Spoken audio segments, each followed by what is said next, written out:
ሰላም ጤና ይስጥልን። የጊዮን ዜና መረጃዎችን እንሆ።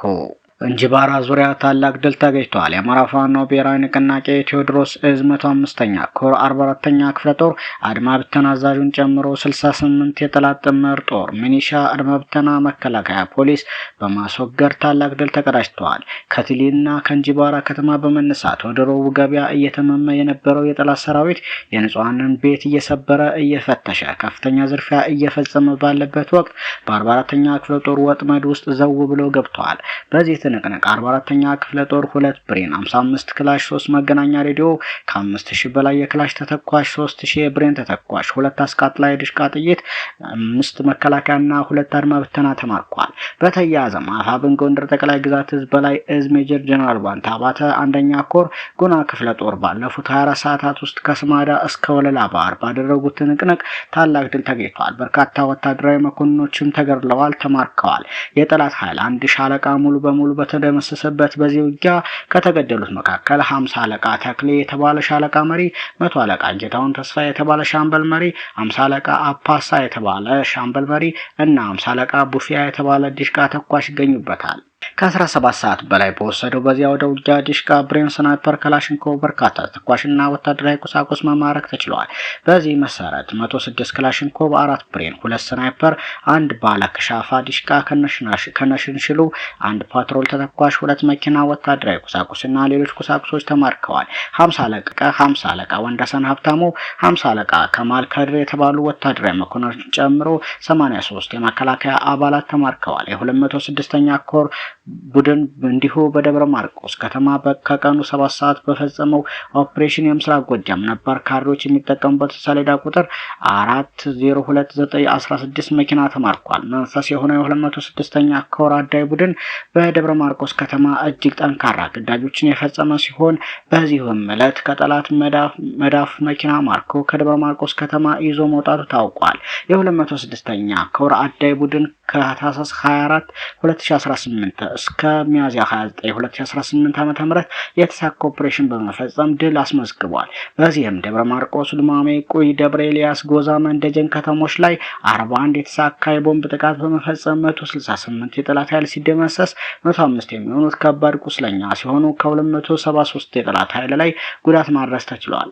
የሚደርሱ ካድሬዎች 50 አለቃ፣ 100 አለቃ፣ ኢንስፔክተር እና ሻምበል ማዕረግ ያላቸው የጠላት አመራሮች ከተገደሉት መካከል የሚገኙ ሲሆን 12 የሚደርሱ ፓትሮልና የጭነት መኪኖች ከጥቅም ውጭ ሆነዋል። የጠላት ወታደራዊና ፖለቲካዊ ማዕከል በሆነችው ደብረ ማርቆስ ከተማ የምስራቅ ጎጃም ነባር ካድሬዎች ይገለገሉባቸው የነበሩ 2 መኪኖችንም ማውጣት ተችሏል። በጸረ መረጃና ኦፕሬሽን በሰራዊታችንና በህዝባችን የተሰገሰጉ ከጠላት ጋር ግንኙነት ያላቸው 27 ባንዳዎች 27 በቁጥጥር ስር በማድረግ በ12ቱ ላይ አስተማሪ እርምጃ ተወስዷል ሲል የአፋብን ቴዎድሮስ እዝ 206ኛ ኮር ህዝብ ግንኙነት ገልጸዋል።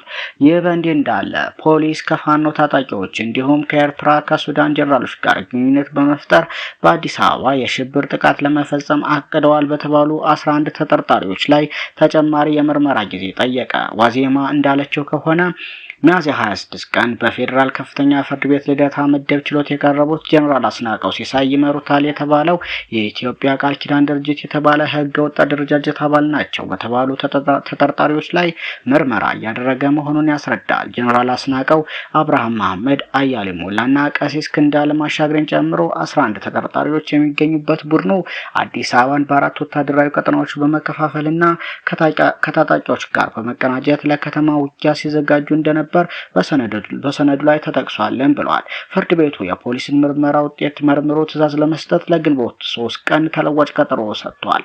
ጀነራል አስናቀው በደርግ መንግስት የጦር መኮንን የነበሩ መሆናቸውም ታውቋል። ይህ በእንዲህ እንዳለ ገዢው ብልጽግና ፓርቲ ትናንት በአማራ ክልል ምስራቅ ጎጃም ዞን ደብረ ማርቆስ ከተማ በጠራው የምርጫ ቅስቀሳ ላይ አልተሳተፋችሁም፣ የምርጫ ካርድም አላወጣችሁም የተባሉ 7 የደብረ ማርቆስ ፖሊቴክኒክ ኮሌጅ መምህራንና 28 ተማሪዎች በደህንነት ሰዎች ታፍነው እንደተወሰዱ ኮሌጁ አስታውቋል።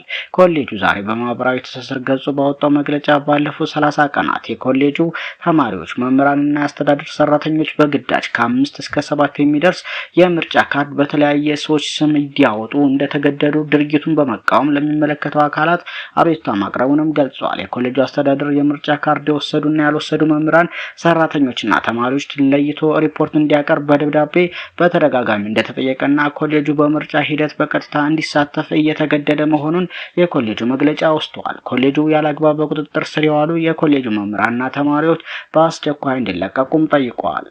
ሌላው የትግራይ ጊዜያዊ አስተዳደር ፕሬዝዳንት ሌተናል ጀነራል ታደሰ ወረደ የህወሓት ቡድን ዛሬ ሚያዝያ 30 ቀን 2018 ዓ.ም በታጣቂዎች ጥበቃ ተደርጎለት በጊዜያዊ አስተዳደሩ የካቢኔ መሰብሰቢያ አዳራሽ ውስጥ የካቢኔ ስብሰባ ጀምሬያለሁ ብሏል በማለት ወቀሱ። ጀነራል ታደሰ ድርጊቱ ቀጣዩ አደገኛ ምዕራፍ መጀመሩ ይፋ የሆነበት አጥፊ እንቅስቃሴ ነው በማለት በጽህፈት ቤታቸው ማህበራዊ ትስስር ገጽ ላይ ዛሬ ቀትር ላይ ባወጡት አጭር መግለጫ ኮንነዋል። ይህን ህገወጥ ተግባር ተከትሎ በትግራይ ህዝብ ላይ ለሚደርስ ሁሉን አቀፍ ጥፋት አደጋ ተጠያቂው በጉልበት ያስተዳድሩን ስልጣን ለመያዝ እየሞከረ ያለው አካል ነው ሲሉ ጀነራል ታደሰ አስጠንቅቀዋል። ዛሬ ጠዋት የህወሓት ሊቀመንበር አዲስ አበባ ያለው ያሉትን ካቢኔ ስብሰባ ሲመሩ የሚያሳዩ ምስሎች ህወሓት በማህበራዊ ትስስር ገጹ አሰራጭተውም ነበር። ይህ በእንዲህ እንዳለ ዛሬ ከረፋዱ 5:37 ገዳማ በመቀሌ ከተማ ላይ የጦር ጀት ሲበር መታየቱም ታውቋል።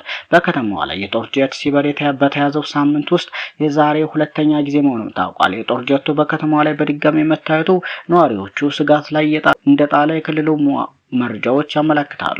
የጦር ጀቱ ከየት እንደተነሳ ለጊዜው አልታወቀም። ተዋጊ ጀቱ በከተማዋ ላይ ሲበር የታየው ደብረጽዮን ገብረ ሚካኤል ከጦርነቱ በፊት በተካሄደው ክልላዊ ምርጫ መሰረት አቋቋምኩት ያሉት የትግራይ ካቢኔ የመጀመሪያውን ስብሰባ እያደረገ ባለበት ሰዓት መሆኑን ታውቋል። በተያያዘም የሱዳን ወታደራዊ መንግስት ተጨማሪ ጦር ሰራዊትና ጸረ አውሮፕላን መሳሪያዎችን ወደ ኢትዮጵያ ድንበር አስጠግቷል ተባለ። ሱዳን ወታደሮቿንና ጦሯን ጸረ አውሮፕላን መሳሪያዎቿን ወደ ኢትዮጵያ ድንበር ያስጠጋቸው የቤኒሻንጉል ጉሙዝ አዋሳኝ በሆነው ብሉ ናይል ግዛት እንደሆነም ብሉምበርግ ዘግቧል።